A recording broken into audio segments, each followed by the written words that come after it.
ప్రయత్నం చేస్తున్నారు. శాసనసభ్యుడని మరిచిపోయి వ్యవహరిస్తున్నాడని గతంలో 10 సార్లు చెప్పాం. ఒక శాసనసభ్యుడిగా శాసనసభ్యుని రూళ్లు తెలిసినప్పుడు ఏ రకంగా కళ్యాణ లక్ష్మి చెక్కులు పంచాలని నువ్వు రూల్స్ మాట్లాడుతున్నావో, బూడిద లారీలలో బూడిద ఓవర్లోడ్తో పోయినప్పుడు ఏ ప్రాంతం నుంచి పోతున్నాయో ఆ ప్రాంతంలో ఉన్నటువంటి ఆర్టీఓకు కంప్లైంట్ చేయాలని నీకు తెలియదా కౌశిక్ రెడ్డి అని అడుగుతున్నావు. ప్రతి ఆందోళనకి, ప్రతిపక్షం చేసే ఆందోళనకైనా, ఉద్యమకారులు చేసే ఆందోళనకైనా ఒక పద్ధతి ఉంటుంది. కార్యాలయాల్లో దరఖాస్తు ఇవ్వటం, స్పందించకపోతే పై అధికారులకు చెప్పటం, ఇంకా స్పందించకపోతే ప్రజాక్షేత్రంలోకి పోవటం, ఆ సమస్యల మీద ప్రజల దగ్గర తీసుకుపోయేటువంటి ప్రయత్నం చేయాలి. కానీ ఒక రౌడీ షీటర్ లాగా రోడ్ల మీద నేనే లారీ లాపాను, వేమెంట్ వేసానని చెప్తున్నాడు. హుజరాబాద్ కెనాల్ కాలువ దగ్గర లారీని ఆపి వేమెంట్ వేసేటువంటి హక్కు నీకు ఎక్కడుంది కౌశిక్ రెడ్డి అని చెప్తున్నా. నువ్వు ఎమ్మెల్యేవా, రోడ్ సైడ్ రౌడీ షీటర్వా అని అడుగుతున్నా. నీ ఎంబడి తిరిగేటువంటి కొందరు కార్యకర్తలు స్వచ్ఛంద సంస్థ పేరుతో రాత్రి బవళ్ళు రోడ్ల మీద తిరుగుతూ రోడ్ల మీద పోయేటువంటి వాహనాలను ఆపి డబ్బులు తీసుకుంటున్నారు. కౌశిక్ రెడ్డి, నీ ప్రవర్తన వల్ల నీ దగ్గర ఉన్నటువంటి యువతకు నువ్వు నేర్పేటువంటి పని ఇది కౌశిక్ రెడ్డి గారు అని చెప్పినట్టున్నాం. నేను పుట్టటమే గోల్డెన్ స్పూన్తో పుట్టినని మాట్లాడుతున్నాడు. నీ బతికేందో, నీ చరిత్ర ఏందో, ఎవరి బతికేందో పబ్లిక్ బాగా తెలుసు. గ్రామం నుంచి వెళ్ళిపోయి హైదరాబాద్లో వ్యాపార రీత్యా సెటిల్ అయ్యి వ్యాపారం చేసుకుంటే నీ దగ్గర డబ్బుంటే దాచుకో. కానీ ఎమ్మెల్యేవి, ప్రజాప్రతినిధివి, నియోజకవర్గంలో ఉన్నటువంటి మనుషులతో ఎలా మాట్లాడాలి, పత్రికలతో మాట్లాడినప్పుడు బంగారం స్పూన్ల గురించి, ప్లాటినం గురించి, సిల్వర్ గురించి ఎందుకు మాట్లాడాలని నేను అడుగుతున్నా.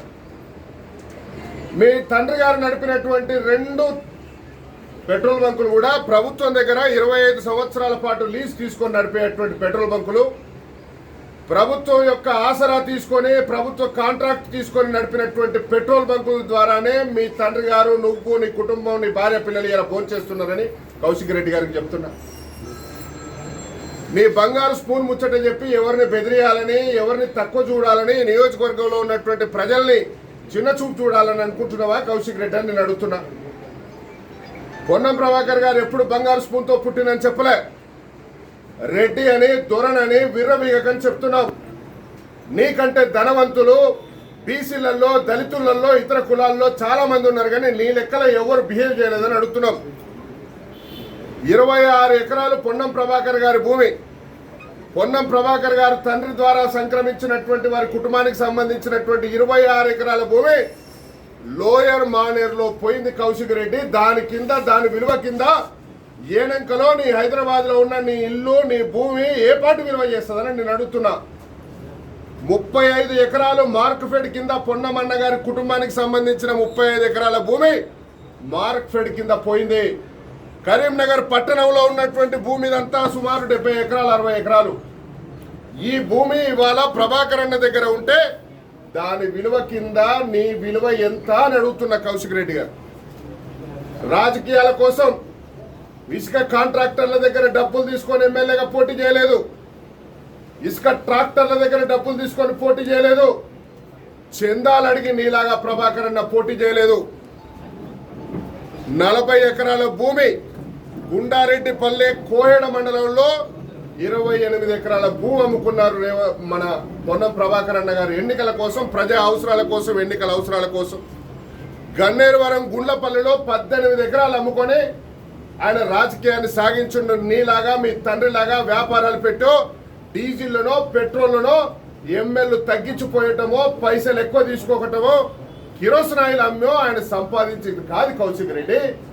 ఆయన భూమి కింద, పొన్నం ప్రభాకర్ అన్న భూమి కింద, తన ఆస్తి కింద నీ విలువ ఏ పాటి? నువ్వు బంగారం స్పూన్ గురించి ఎందుకు మాట్లాడుతున్నావు కౌశిక్ రెడ్డి అని అంటున్నావు.